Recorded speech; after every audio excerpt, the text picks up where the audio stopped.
I was excited to just get out because it was a gorgeous day.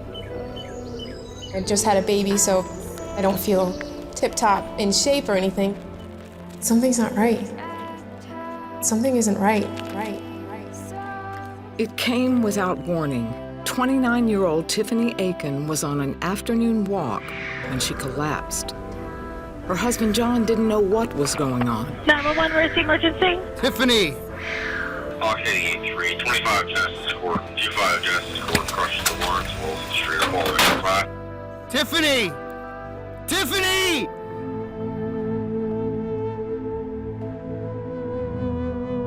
Paramedic Jeffrey Cooper and EMT Ruben Rosenberg responded to the 911 call. She didn't look very good. She was very pale. Let's go! She was very diaphoretic. She was sweaty. Around her lips was purple. She really looked like she was in bad shape. Tiffany was in and out of consciousness during the ambulance ride to Pinnacle Health, Harrisburg Hospital in Pennsylvania. On arrival, Tiffany stopped breathing. What happened is I jumped out of the truck, I walked to the back doors to open them up to prepare to pull the stretcher out. And I remember Jeff saying, Tiffany, hey. And I saw him move his fist up to do a sternal rub. And I saw that and I jumped in to check for a pulse.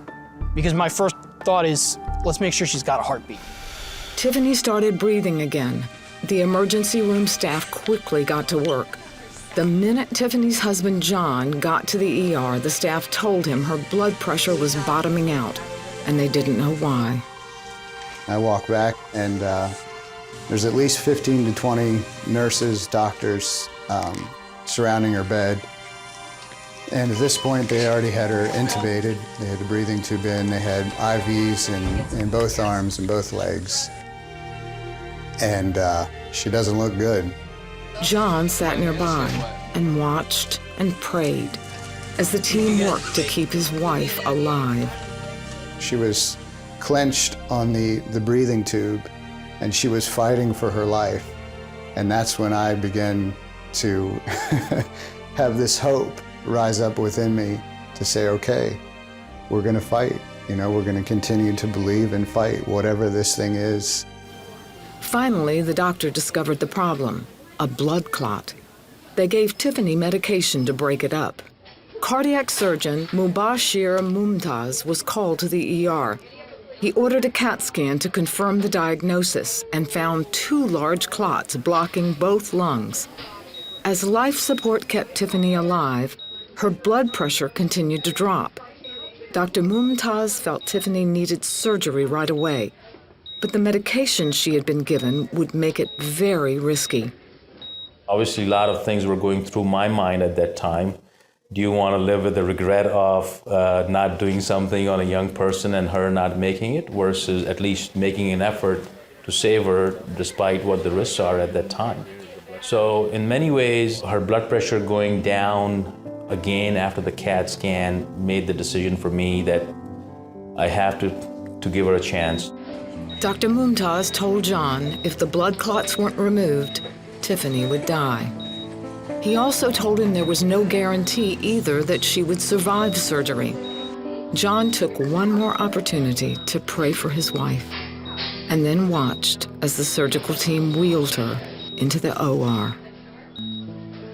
This could be the last chance.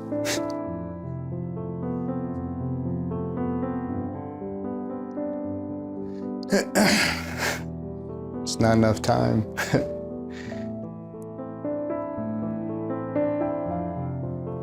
Yeah, it wouldn't have been enough time to say that everything that needed to be said, but. While Dr. Mumtaz and his team worked on removing a number of blood clots, John, his friends and family, and his church prayed. And it was like a charge of energy, a charge of energy to the room. And that's what we did. We stood up and we began to pray from a place of authority and a place of strength. A few hours later, Dr. Mumtaz came out of surgery. And I had to tell John that you know, one step went well. Let's hope the next step will also go well. Isn't this really good news? And I mean, it is, yeah, it's amazing news, because 2 hours before that, I thought this could be the last time I see her. And it's like, okay, well, she's alive, she made it through, but what else? Tiffany made it through surgery, but the question now was whether she had brain damage. All they could do was wait and pray. After 3 days of semi-consciousness, Tiffany woke up, and it was immediately clear to everyone that Tiffany was going to be okay. Wow, a miracle had happened, and I'm the result of it. I'm here and I'm alive, and it just really, it's just really cool. It became fun because now you're seeing God's hand and the miraculous take place. Only 1 in 500,000 people survived the removal of a double pulmonary embolism. Tiffany was one of them. She did a great recovery without any problems or deficits, and to see her back in the office with her family and young kids, it was just an amazing feeling. And it was awesome that she was able to go home, and not just go home, but go home at 100%. That's beautiful. I don't know if I recognize you. I recognize you. To see everything fall into place for this young lady to make it out of this bad problem that she had. I mean, it's really amazing to all of us. It's not only science, it's a lot of other stuff that happened right for her, that she survived so well is just amazing, and something that we're never gonna forget. I feel like everyone around me has had more of an experience with this than I have. Even though it happened to me, their eyes are just open so much wider to the goodness of God when people just tell me like, oh, you have no idea. You know, and it has really impacted their lives, and they're changed because of it, and their every day is different.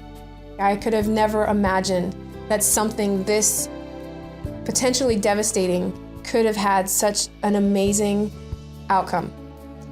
It's just beyond my understanding, really.